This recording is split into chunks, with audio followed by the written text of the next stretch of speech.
మీరు తీసుకునే అదే మందులు, అదే నాణ్యమైన మందులు, కానీ సగం ధరకే. అవును, మెడ్ప్లస్ బ్రాండ్స్ పై 50 to 80% తగ్గింపు.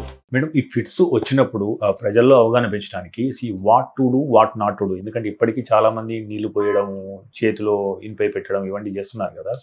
ఏం చేయాలి, ఏం చేయొద్దు? చాలా మంది కొన్నిసార్లు ఇదివరకు నేను ఇచ్చిన వీడియోస్ లో కింద కమెంట్స్ పెడుతూ ఉన్నారు. సో దానికి కూడా సైంటిఫిక్ ఎక్స్ప్లెనేషన్స్ ఉన్నాయి. సో చేతిలో ఏదో ఐరన్ది పెడితే అది ఆ సర్క్యూట్ ని ఆపేస్తుంది, కరెంట్ సర్క్యూట్ ని, ఇలాగా అలాగా. కానీ నిజానికి సైంటిఫిక్ ఎవిడెన్స్ మాట్లాడుకుంటే అండి, చేతిలో ఏదైనా ఐరన్ రాడ్స్ లేకపోతే కీసో పెడితే ఫిట్స్ ఆగిపోవడం అనేది నాట్ పాసిబుల్. ఓకే. అండ్ మనకి ఆ షార్ప్ ఆబ్జెక్ట్స్ ఏమైనా పెట్టడం వల్ల ఇంకా ఇంజురీస్ అయ్యే అవకాశాలే ఎక్కువ.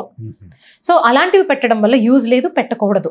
నోట్లో ఏదన్నా ఒక్కొక్కసారి స్పూన్ కానీ, వేళ్లు పెట్టడం కానీ, లేకపోతే కనుక గుడ్డలు లాంటివి కుక్కేస్తూ ఉంటారు.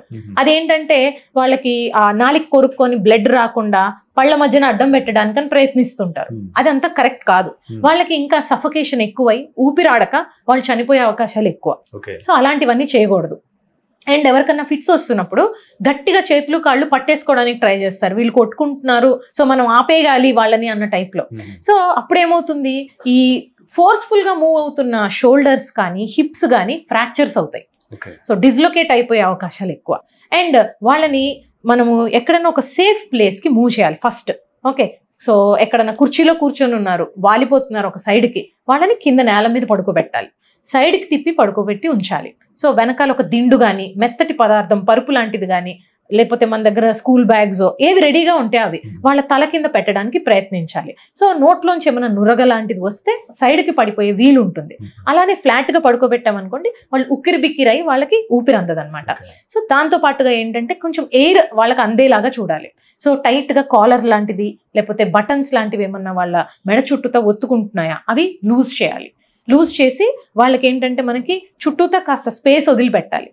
2 minutes కంటే ఎక్కువ టైం చూసుకుంటూ ఉండాలి మనం. ఎంతసేపు వచ్చింది ఫిట్ అనేది. 2 minutes దాటిపోయింది, 5 minutes దాటిపోతుంది, ఇంకా ఫిట్లోనే ఉన్నాడు మనిషి, వెంబడే అంబులెన్స్ కాల్ చేసి ఇమ్మీడియట్ గా హాస్పిటల్కి తీసుకెళ్ళాలి. సో 5 minutes దాటిపోయి ఇంకా ఫిట్స్ వస్తున్నాయి అంటే ఆ బ్రెయిన్ కి ఆక్సిజన్ సరఫరా అందదన్నమాట. సో ఇవి మనం అలామింగ్ గా చూసుకుంటూ ఉండాలి. అండ్ ఎప్పుడు ఈ ఫిట్స్ అనేది ఆల్రెడీ ఒక పర్సన్ కి ఉన్నది అనే హిస్టరీ ఉంటే వాళ్ళు ఒక రెస్క్యూ మెడికేషన్ అనేది బ్యాగ్ లో క్యారీ చేస్తూ ఉంటారు. ఆ విషయం వాళ్ళ స్కూల్లో ఉన్న పిల్లలకు కానీ, స్కూల్ టీచర్కి కానీ, ఆఫీస్లో పనిచేసే కొలీగ్స్కి, ఫ్యామిలీ మెంబర్స్కి, ఫ్రెండ్స్కి అందరికీ కూడా తెలిసి ఉండాలి ఆ మెడిసిన్ ఎక్కడుంది అవైలబుల్గా, దాన్ని ఎలా స్ప్రే చేయాలి ముక్కులోని అని. ఇప్పుడు టాబ్లెట్స్ పెట్టడం అనుకోండి, ఫిట్ వస్తున్న టైంలో టాబ్లెట్ వేయడం కష్టం, ఇంజెక్షన్ అంటే అందరూ ఇవ్వలేకపోవచ్చు. సో అలాంటి సిచ్యువేషన్లో లేటెస్ట్గా మనకి స్ప్రేస్ వస్తున్నాయి. సో ముక్కులో ఒక స్ప్రే ఇటు అటు కొట్టారంటే ఫిట్ అక్కడికక్కడ ఆగిపోయే అవకాశం ఉంటుంది. సో అది ఫస్ట్ ఎయిడ్ లాగా అనమాట. సో అంటే వాళ్ళని ఒక సైడ్కి పడుకోబెట్టాలి అంటారు, అందులో ఎంతవరకు వస్తుంది? కరెక్ట్ అండి. ఒక సైడ్కి పడుకోబెట్టడం వల్ల ఏంటంటే మనకి ఊపిరి అందడానికి వాళ్ళకి ఈజీగా ఉంటుంది. సో ఒక సైడ్కి ఆ సెలైవా కానీ సెక్రిషన్స్ ఏమైనా నోట్లోంచి వచ్చేవి ఉంటే అవి ఉక్కిరి బిక్కిరి కాకుండా సైడ్కి తిప్పినప్పుడు బయటికి కారిపోతాయి. సో అలాంటప్పుడు వాళ్ళకి ఎయిర్వే అనేది క్లియర్ గా ఉంటుంది. అందు గురించి